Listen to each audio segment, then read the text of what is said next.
mais purée, comment ils ont pu finir comme ça? Les amis, comment ils peuvent terminer une saison comme ça? C'est interdit. Vous êtes d'accord avec moi, les gars? C'est totalement interdit. On peut pas en arriver, je sais pas, à la fin de saison 1, c'était la fin d'un combat, tu sens que c'est la fin d'une saison, la fin de la saison 2, c'est pareil, ils avaient réussi à récupérer Eren, les autres partirent de leur côté, c'était la fin de quelque chose. La fin de la saison 3, partie 1, ils annonçaient, voilà, il y avait la fin de quelque chose avec Road Race, et ils annonçaient la conquête de Shiganshina, donc tu sais vers où tu vas.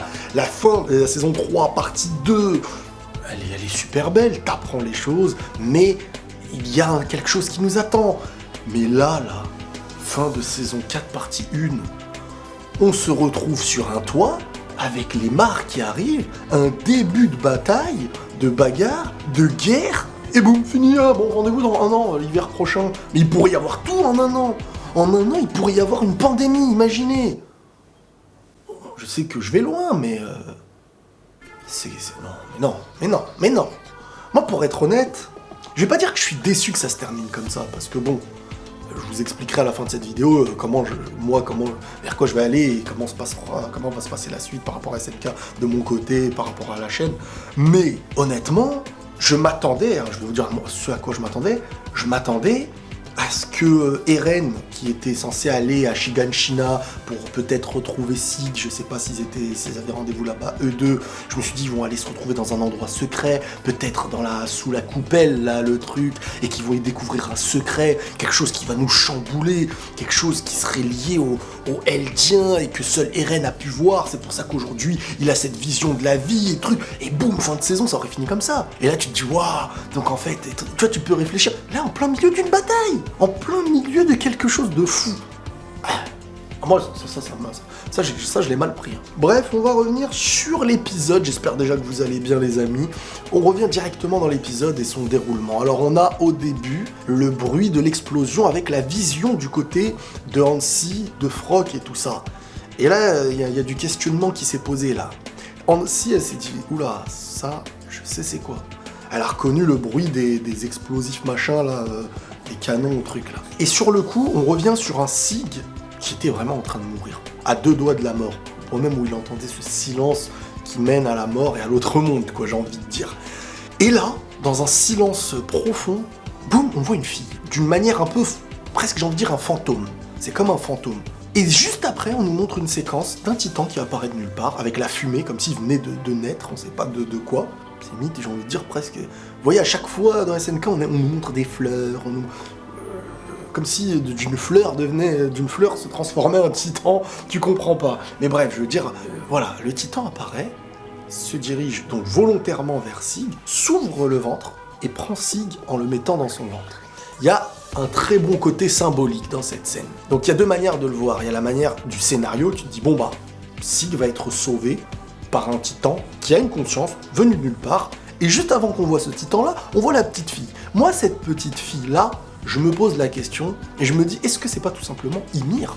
Mais la vraie Ymir, première du nom, l'ancêtre, celle qui est la cause de tout ça, et que elle pourrait continuer de veiller sur les Eldiens. Et qu'à travers le côté, le titan apparaît, il met Sig dans son ventre, ça vient à nous prouver des choses, comme je vous le dis, il y a le côté symbolique, presque de côté amour envers les Eldiens et protection envers un élément comme Sig qui est peut-être celui qui pourrait amener la mission Eldien à son terme et à sa juste cause. Mais il y a aussi ce côté maternel du titan qui vient et qui s'ouvre le ventre comme une maman qui accouche et qui souffre et qui vient prendre comme son enfant et le protéger dans son ventre. Il y a aussi cette vision qui existe, j'ai l'impression, du titan, je sais pas comment on peut l'appeler, qui vient à sauver Sig.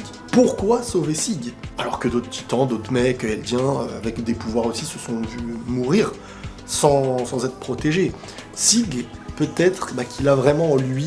Bon, déjà, on sait qu'il a du sang royal par Dina Fritz, mais il y a ce truc qui peut-être vient nous dire Sig a encore des choses à accomplir. Et qu'il n'y a pas de hasard dans l'accomplissement du Eldien. Et qu'il est vraiment... voilà, on nous l'a présenté aujourd'hui de plus en plus comme tous les Eldiens peuvent ne faire qu'un à travers l'Axe. Sauf que, bon, l'Axe, c'est Eren, si je ne me trompe pas. Et pour bien faire en sorte que le pouvoir de l'axe existe et du titan originel, bah faut que Sig soit présent et le touche et tout. Mais là, il y a quelque chose d'autre qui est intervenu. Une magie de nulle part, et je pense que ça ne peut que être Ymir. Surtout, voilà, c'est en mode fantôme, en mode enfant, je sais pas. Est-ce que Sig va avoir cette vision et pourra partager avec, ou est-ce que d'un coup, voilà, c'était dans un moment inattendu, que Sig s'est fait sauver parce que je pense qu'il y a une forme de sauvetage là-dessus. Et je vois le truc comment? Je vois le truc en mode, il y a la guerre de l'autre côté, le truc. Sig, on va l'oublier un bon moment, on va nous montrer beaucoup d'agitation et tout. Et dans un moment inattendu, Sig reviendra. Et là, tout le monde va se dire, oh, Sig, nanana, il a survécu, et tout ça, tout ça. Bon, dans un sens, je me dis, Levi, peu importe ce qu'il a, ne perd pas en fait.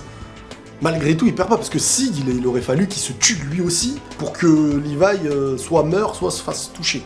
Mais Levi ne perd pas. Moi, j'avais pensé que cette scène-là, elle aurait été conclue d'un Sig plus malin, qui aurait réussi à s'en sortir contre Levi. Et là, j'aurais été un petit peu en mode waouh. Ah ouais, Sig là, du lourd. Mais Levi, on ne vient pas gâcher son personnage et son côté puissant d'une certaine manière. Et ça, je trouve que ça a été intéressant. Et ça retire pas la hype de ceux qui aiment bien Levi. Le côté Yelena et Pixis. Alors, c'est une petite scène dans laquelle voilà, ils discutent tranquillement et Yelena, avec un peu d'humour, vient lui dire « Je t'avais dit qu'on allait se retrouver pour remanger et boire du vin ensemble et tout. » Sauf que voilà, la situation est assez clairement inversée. On a Pixis et les siens d'un côté qui ont le ventre rempli de vin basé sur du liquide, si machin espinal, machin truc là. Si Sig se met à crier, ça se transforme à gogo. On a un moyen de les distinguer. Le brassard qui est blanc permet de distinguer celui qui est le pro-Jäger. Le rouge, bah, c'est ceux qui ont ingurgité du vin, donc ils n'ont pas le choix, ils se sont ralliés par sécurité. Et le brassard noir, c'est celui qui est... on les laisse dans l'ignorance, hein. S'il faut crier pour les transformer, bah, il n'y a pas de problème. Voilà, il y a cette forme de distinction qui est faite à l'image des Mars, eux aussi, et de leur brassard, et même historiquement, même dans le monde réel, par rapport à des moments tristes de l'humanité. Cette discussion vient à nous montrer encore une fois le côté de compréhension des deux sens. On peut comprendre Pixis, qui ne va pas forcément faire confiance aveuglément à un Sig, qui était le titan qui a tué et qui a fait du sale. Attendez, à Shiganshina, et revenez dans le passé. Hein. Regardez tous ceux qui sont morts. Hein. Le Major Erwin et tout ça, là. C'est Sig, hein, malgré tout. Hein. Qu'on le veuille ou non, les bonnes intentions ou pas. Donc, de l'autre côté, si Yelena, elle est bien marrante de venir dire « Ah bah oui, mais si vous aviez fait confiance à truc, ouais, mais si, attends. Se calme. Calme-toi, parce que bon, on a perdu tout le monde par lui, là. On a fait la guerre contre lui pendant longtemps. Il est pas venu nous exposer un projet quand il est venu. Mais de l'autre côté, Yelena a l'air d'être de plus en plus sincère dans sa démarche et dans le fait de croire à son plan et de croire que c'est vraiment pour le bien du monde et pas que pour un esprit de revanche.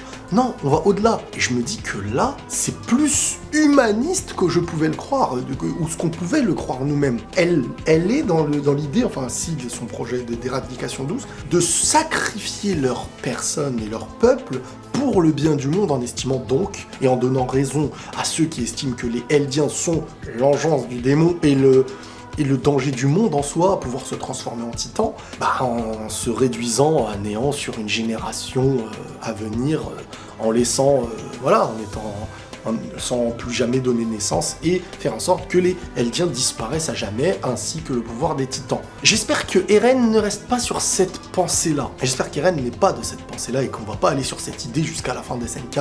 Je trouve quand même qu'il faudrait des nuances au projet. Et Eren, je pense qu'il est plus dans l'idée de combattre, hein, Tatakae, il l'a pas dit, il était tout seul quand il a dit. Donc ça veut dire que c'était plus sa pensée profonde de devoir se battre. Eren, aujourd'hui, il est pas trop dans la vision humaniste que peut avoir Sig, je pense. Je pense vraiment que Eren voit ou a compris des choses que les autres n'ont pas compris et font chacun avec leurs armes et leurs pensées. Mais la pensée de Sig, sur le coup, quand on réfléchit bien, c'est quand même celle qui se veut penser plus au monde. Hein. Et pas... voilà, c'est vraiment pour le bien de Mar, pour le bien du monde entier. Pour le bien des Eldiens, oui et non, parce qu'ils vont finir leur vie en bataille, sans pouvoir donner naissance derrière. Ouais, tu sens que le peuple est fait pour souffrir, et peut-être même pour expier les péchés du passé, quoi. Ils ont pas le choix, les mecs. Partout où ils sont traqués. Donc, la meilleure manière comme il avait été dit dans le dernier épisode, la meilleure manière de de s'en sortir, en fin de compte, serait de ne pas donner naissance à des gens qui vont souffrir derrière. Mais c'est une vision... Parce que moi, je me dis, tu retires les titans, qui reste une arme.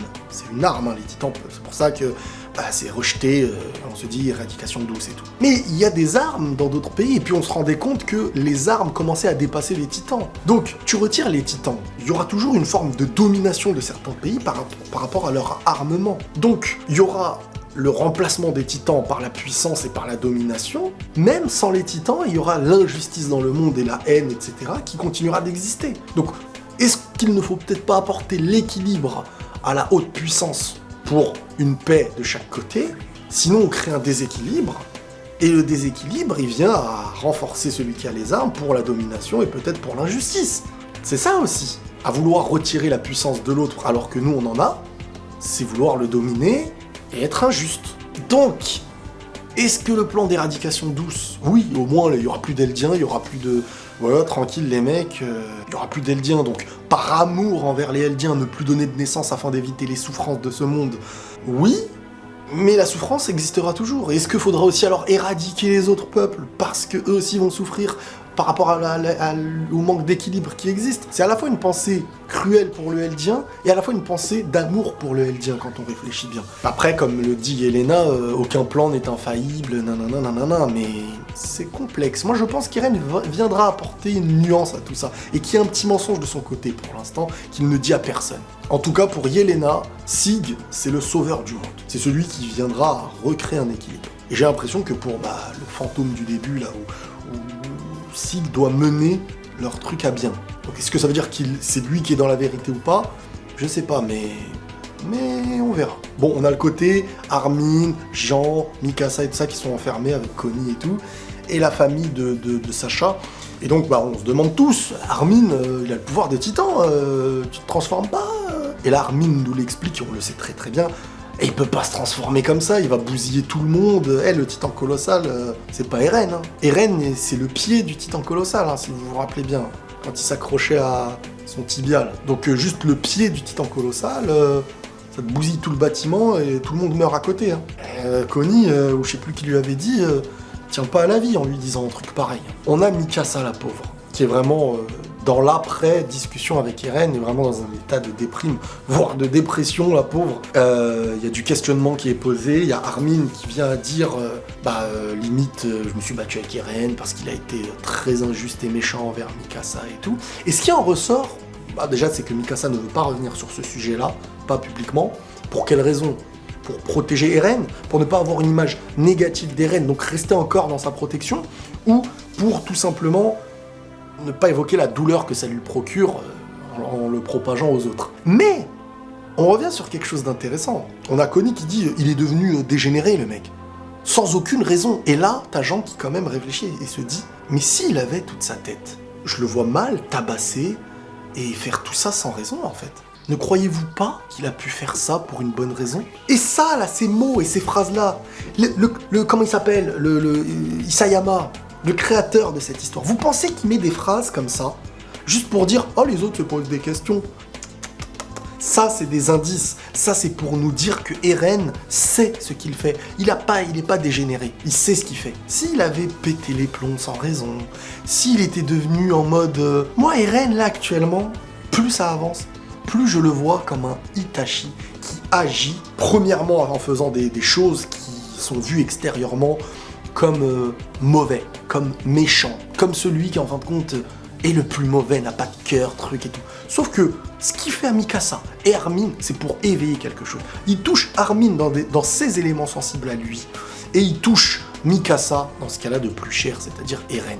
Vous croyez qu'il va lui dire « je t'ai toujours haï » et tout, sans aucune raison?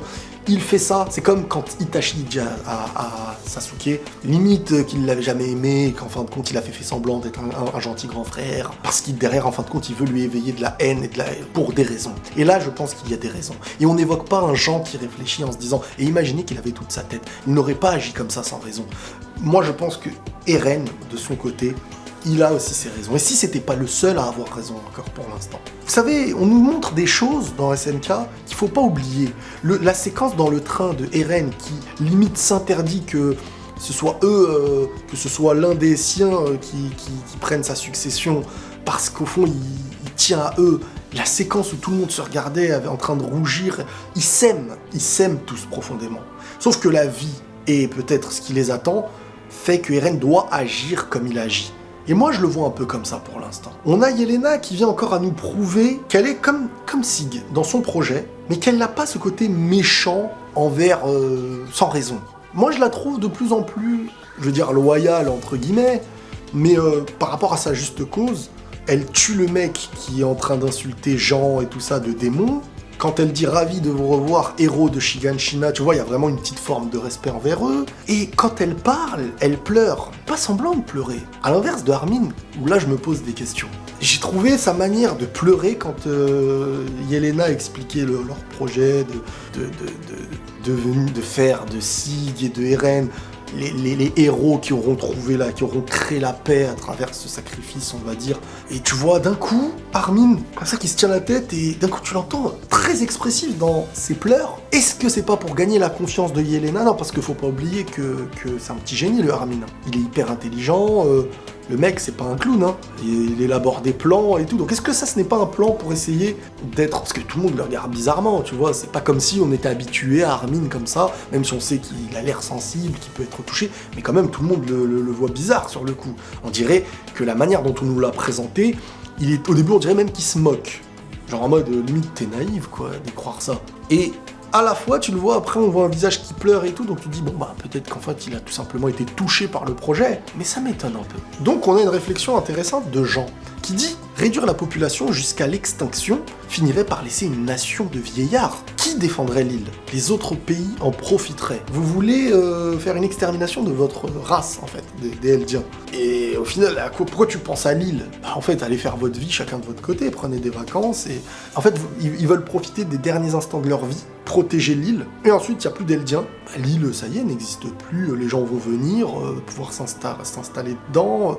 Ah, moi, j'ai rien compris, hein, mais... Bref, Yelena, quand même, explique derrière que, on va dire pour la dernière génération, donc eux, il va quand même y avoir l'enfant d'Historia,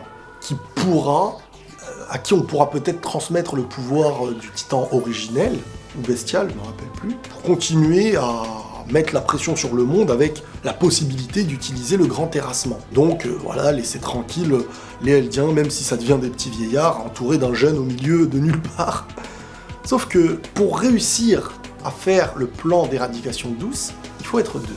Et c'est pas un hasard, parce que si c'était aussi facile, l'œuvre elle aurait peut-être fait en sorte qu'il faut que tu sois tout seul et il n'y aurait pas de problème. Donc en étant deux, il va y avoir un contre-pied. L'un des deux ne sera soit plus présent, soit mort, soit tout simplement que l'un des deux ne soit pas en accord. Et Eren, je le vois bien ne pas vouloir ça. Eren, je le vois plus dans la protection intérieure des Eldiens et d'accepter d'exister, quitte à faire la guerre à ceux qui veulent t'attaquer. On en arrive à la séquence où Eren va voir Gabi, et son plan initial à Eren, qui était donc conscient qu'il y avait une infiltrée, son plan initial, c'était d'utiliser Gabi afin qu'elle coopère avec eux pour faire en sorte de trouver l'infiltré, donc Pieck, sur le coup, et SNK, ils ont le talent de faire apparaître des choses alors que tu t'y attends pas du tout, et ça c'est super bien fait. Je vous ai dit, ça me rappelle les moments où Reiner et Bertolt, ils évoquent Bertolt est le titan colossal, moi je suis le cuirassé, nanana, un truc vient avec nous. Dans un moment où tu t'y attends pas. Pareil pour Eren, quand il rentre direct dans la pièce l'autre fois alors que tu t'y attends pas. Et là t'as Pieck qui rentre direct, tu vois sa tête, t'es comme si limite elle était avec eux, tu vois. Alors qu'en fait non, elle rentre de manière totalement... Même, en fait, elle surprend Eren, elle surprend le garde et elle nous surprend en fait. C'est super bien amené ça, j'aime bien comment ils font ça. Et là, je pense, hein, mais tous ceux qui se disent Eren psychologiquement lui a fait à l'envers, j'ai envie de vous dire que c'est Pieck qui l'a fait à l'envers à Eren.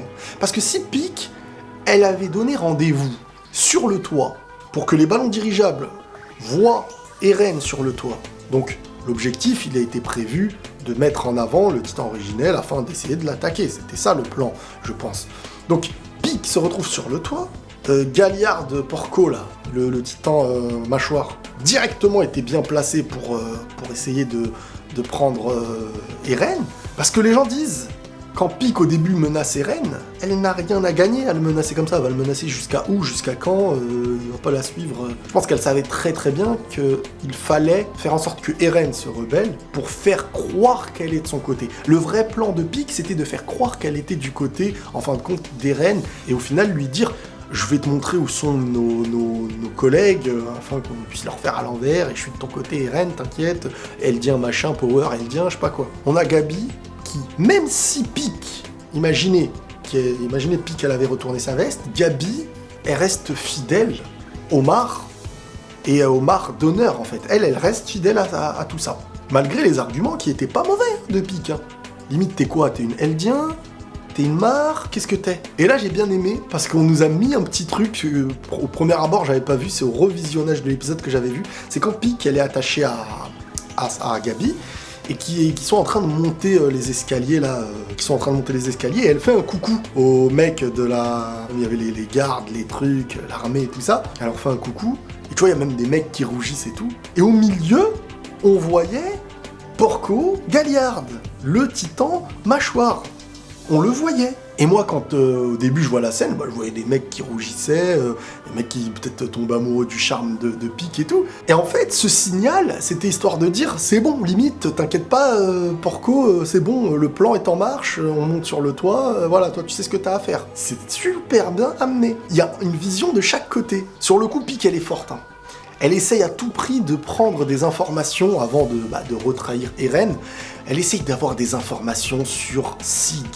Déjà, elle dit, j'avais remarqué que ça pouvait être un menteur. Surtout, j'en ai eu la confirmation, je crois, il y a 4 ans ou 5 ans. À l'époque où même il était sur son dos en tant que titan charrette. À Shiganshina, quand il avait dit à Eren, tu dois me faire confiance, je suis de ton côté, Eren.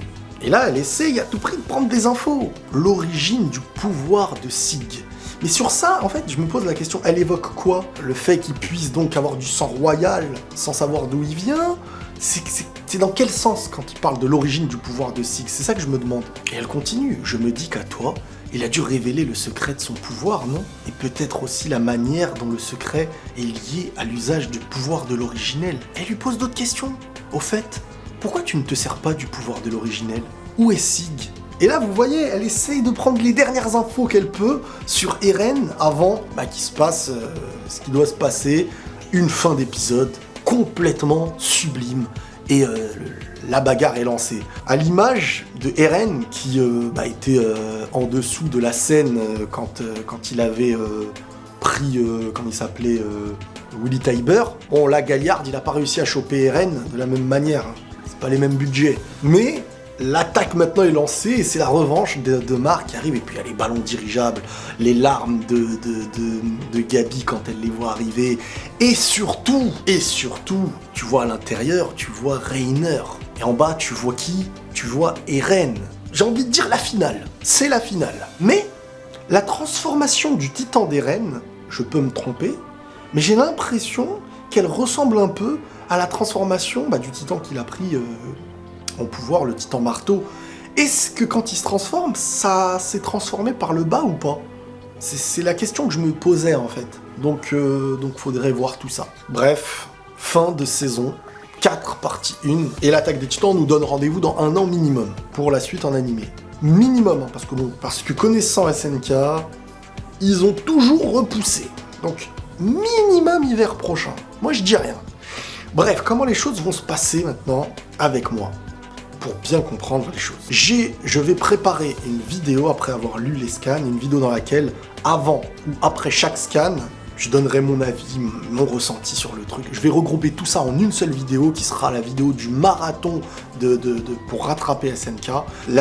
Donc je sortirai une vidéo. Je ne mettrai aucun spoil ni dans la miniature ni dans le titre, vous inquiétez pas. Et dans même pas un mois, on a le dernier chapitre de SNK, si je me trompe pas. Écoutez ceux qui le lisent. Donc d'ici là, presque tout le monde va être spoilé. Franchement, ça va être presque impossible d'éviter la vague du variant SNK là. À ce moment-là, moi j'aurais fait déjà la vidéo dans laquelle j'évoque mon rattrapage et je pense faire aussi la vidéo du dernier chapitre quand je serai à jour.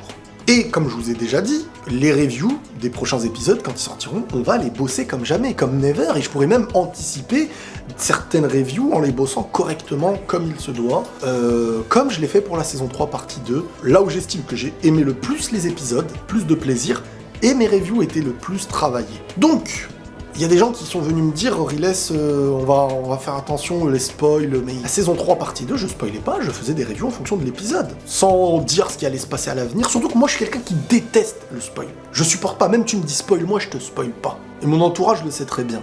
Donc vous inquiétez pas que chaque review d'épisode, il y aura la finesse nécessaire pour ne pas vous dire ce qui se passera dans le prochain, etc. Mais ça je l'ai déjà fait en fait. Mais je dois réexpliquer les choses pour que les gens comprennent bien. Tout ça je l'ai déjà fait. Sauf que dans le lot, il y en a plein qui savaient pas. Donc, ils ont perçu le truc de manière... ils ont dit, ah bah c'est cool. Donc, vous inquiétez pas, je vous ai dit. Il y aura ni spoil, ni rien du tout. C'est une chaîne publique, je sais très bien qu'il y a des gens qui regardent en ayant lu ou sans avoir lu. Je fais des vidéos, j'ai fait quelques vidéos sur les chapitres de Boruto. Qui peut dire que j'ai spoilé quelque chose? Si vous avez été spoilé, c'est par les autres, c'est pas par moi. Après, bien sûr que si t'as même pas découvert SNK ou t'es au premier épisode de la saison 1, forcément tu vas avoir une image qui date de quelque chose, mais là j'y peux rien. Mais tout ce qui va être lié au scan et tout ça, vous inquiétez même pas une seconde pour ça. Voilà les amis, prenez tous soin de vous et la paix sur vous.